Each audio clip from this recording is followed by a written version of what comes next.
बोलो हर हर महादेव। ओम नमः। महाशिवरात्रि की व्रत कथा।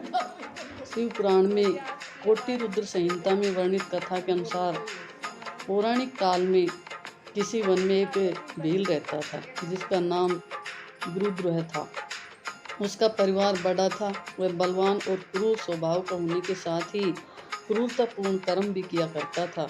वह प्रतिदिन वन में जाकर हिरण व अन्य जानवरों को मारता और वहीं रहकर नाना प्रकार की चोरियां करता था। उसने बचपन से ही कभी कोई शुभ कर्म नहीं किया था। इस प्रकार वन में रहते हुए उस दुरात्मा भील का बहुत समय बीत गया। तदंतर एक दिन बड़ी सुंदर एवं शुभ कारक शिवरात्रि आई, किंतु वह दुरात्मा घने जंगल में निवास करने वाला था, इसलिए इस व्रत के बारे में वह नहीं जानता था। उसी दिन उस भील के माता पिता और पत्नी भूख से व्याकुल होकर उससे खाने की मांग करने लगी। उनके बार बार याचना करने पर वह भील तुरंत धनुष लेकर वन की ओर चल दिया और हिरणों के शिकार के लिए सारे वन में घूमने लगा।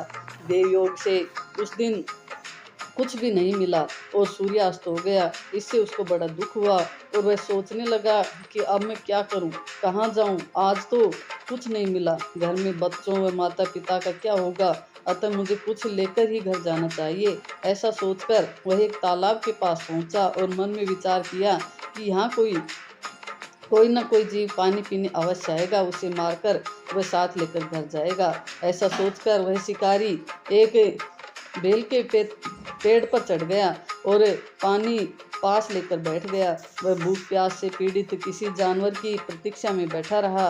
रात के पहले पहर में एक प्यासी हिरनी वहां आई, जिसे देखकर वह तुरंत ही उसे मारना चाहा, तो उसके हाथ से जल व बेल पत्र नीचे गिर पड़े, जहां एक शिवलिंग रखा हुआ था जिसके बारे में वह शिकारी नहीं जानता था। इस तरह जल व पत्र से शिव के प्रथम पहर की पूजा संपन्न हो गई और शिकारी का बहुत सा पाप नष्ट हो गया।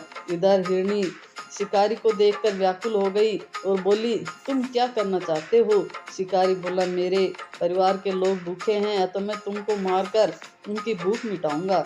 हिरनी कुछ विचार कर बोली, मेरे मांस से तुमको सुख होगा, इस अनर्थकारी शरीर के लिए इससे अच्छा क्या है? उपकार करने वाले प्राणी को जो पुण्य होता है उसका वर्णन न तो 100 वर्षों में भी नहीं किया जा सकता, परंतु मैं अपने बच्चों को छोड़ आई हूँ, उन्हें अपने स्वामी के सौंप आती हूँ और फिर तुम्हारे पास लौट आऊंगी।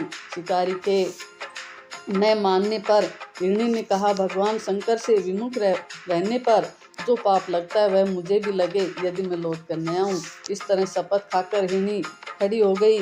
तब उस शिकारी ने उस पर विश्वास करके कहा, अच्छा अब तुम अपने घर जाओ। तभी रात्रि का दूसरा पहर आ गया और वहां हिरणी की बहन पानी पीने आई। उसे देखकर शिकारी ने धनुष पर बाण चढ़ाया तो पुनः उससे कुछ जल और बेलपत्र नीचे गिरे। शिव की दूसरे पहर की पूजा हो गई।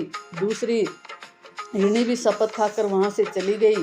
तभी एक हिरण वहां आया। हिरण को आया देखकर वह शिकारी बहुत खुश हुआ और धनुष पर बाण चढ़ाने लगा, तो पुनः उससे कुछ जल और बेलपत्र नीचे गिर गए और इस प्रकार से तीसरे पहर की पूजा भी संपन्न हो गई। हिरण ने भी शिकारी को अपने बच्चों को उसकी माँ को सौंप कर आने के लिए कहा। शिकारी का हृदय परिवर्तन हो गया था, अतः उसने उसे भी भेज दिया और उन सब के आने का इंतजार करने लगा। रात्रि के चौथे पहर हिरणी व हिरण तथा उनके बच्चे सब वहां आ गए थे। उन्हें देखकर शिकारी जैसे ही हिला, उससे फिर से पानी व बेलपत्र शिवलिंग पर गिर गए और इस प्रकार रात्रि के चौथे पहर की पूजा भी संपन्न हो गई।